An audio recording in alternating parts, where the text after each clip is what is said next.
Clip number 466۔ اس clip میں آپ سورہ توبہ کی آیت نمبر 110 سے 111 تک کی تلاوت، ترجمہ، تفسیر قرآن صراط الجنان سماعت فرمائیں گے۔ بسم اللہ الرحمن الرحیم۔ ترجمہ، اللہ کے نام سے شروع جو نہایت مہربان رحمت والا ہے۔ لا يزال بنيانهم الذي بنوا ريبة في قلوبهم إلا أن تقطع قلوبهم والله عليم حكيم۔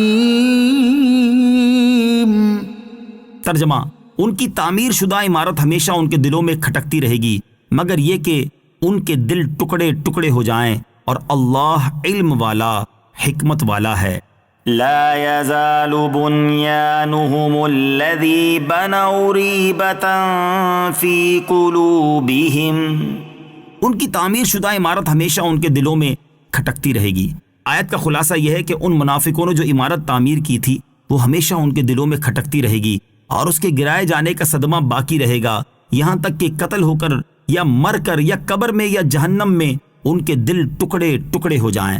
مطلب یہ کہ ان کے دلوں کا غم و غصہ مرتے دم تک باقی رہے گا، اور یہ معنی بھی ہو سکتے ہیں کہ جب تک ان کے دل اپنے قصور کی ندامت اور افسوس سے پارا پارا نہ ہوں اور وہ اخلاص سے تائب نہ ہوں، اس وقت تک وہ اسی رنج و غم میں رہیں گے۔ اعمال کے معاملے میں عقائد کی حیثیت۔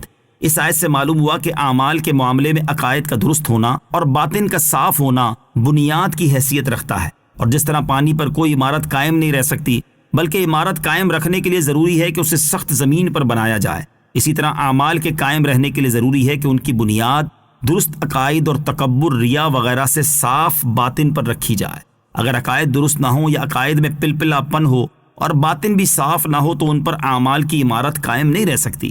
اس لیے ہر عقل مند انسان پر لازم ہے کہ وہ اپنے دین اور اعمال کی بنیاد درست عقائد، اخلاص اور تقوی و پرہیزگاری پر رکھے تاکہ اس کے اعمال سے اسے نفع حاصل ہو۔ ان اللہ اشترى من المؤمنین انفسهم واموالهم بان لهم الجنہ يقاتلون في سبيل الله فيقتلون ويقتلون وعدا عليه حقا في التوراة والإنجيل والقرآن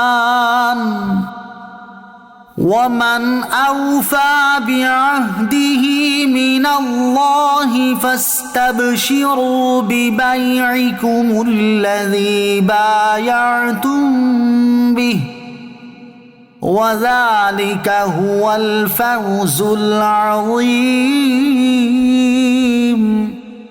ترجمہ، بے شک اللہ نے مسلمانوں سے ان کی جانیں اور ان کے مال اس بدلے میں خرید لیے کہ ان کے لیے جنت ہے۔ وہ اللہ کی راہ میں جہاد کرتے ہیں تو قتل کرتے ہیں اور شہید ہوتے ہیں، یہ اس کے ذمہ کرم پر سچا وعدہ ہے۔ توریت اور انجیل اور قرآن میں، اور اللہ سے زیادہ اپنے وعدے کو پورا کرنے والا کون ہے؟ تو اپنے اس سودے پر خوشیاں مناؤ جو سودا تم نے اللہ کے ساتھ کیا ہے، اور یہی بڑی کامیابی ہے۔ ان اللہ اشتری، بے شک اللہ نے خرید لیے۔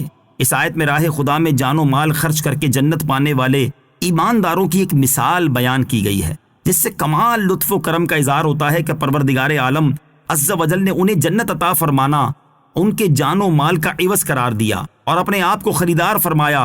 یہ کمال عزت افزائی ہے کہ وہ ہمارا خریدار بنے اور ہم سے خریدے۔ کس چیز کو؟ وہ جو نہ ہماری بنائی ہوئی ہے اور نہ ہماری پیدا کی ہوئی۔ جان ہے تو اس کی پیدا کی ہوئی، اور مال ہے تو اس کا عطا فرمایا ہوا۔ شان نزول، جب انصار نے رسول کریم علیہ الصلوۃ والسلام سے شب عقبہ بیعت کی تو حضرت عبداللہ بن رواحہ رضی اللہ تعالیٰ عنہ نے عرض کی، یا رسول اللہ صلی اللہ تعالیٰ علیہ وسلم، اپنے رب عز و جل کے لیے اور اپنے لیے کچھ شرط فرما لیجئے جو آپ چاہیں۔ ارشاد فرمایا، میں اپنے رب عز و جل کے لیے تو یہ شرط کرتا ہوں کہ تم اس کی عبادت کرو اور کسی کو اس کا شریک نہ ٹھہراؤ، اور اپنے لیے یہ کہ جن چیزوں سے تم اپنے جان و مال کو بچاتے اور محفوظ رکھتے ہو اس کو میرے لیے بھی گوارا نہ کرو۔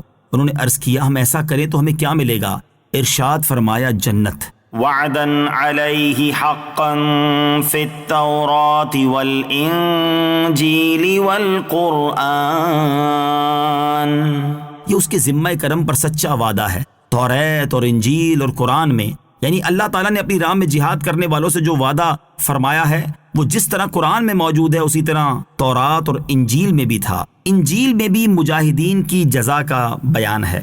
عیسائی شور مچاتے ہیں کہ ہماری کتابوں میں تو ایسا کوئی وعدہ نہیں ہے۔ یہ ان کی انجیل سے بھی جہالت کی علامت ہے کہ اولاً تو آج کی انجیل تحریف شدہ ہے۔ اب اگر ایسی آیت نہ بھی ہو تو کیا اعتراض کہ جب قرآن نے یہ فرمایا تھا کہ اس وقت یقیناً موجود تھی، ورنہ اس وقت بھی نجران وغیرہ بلکہ خود مدینہ طیبہ کے قرب و جوار میں عیسائی موجود تھے اور قرآن کی آیت پر اعتراضات کی بچھاڑ کر دیتے۔ اور ثانیاً یہ کہ آج کی انجیل میں بغور دیکھیں تو اس مفہوم کی آیات موجود ہیں۔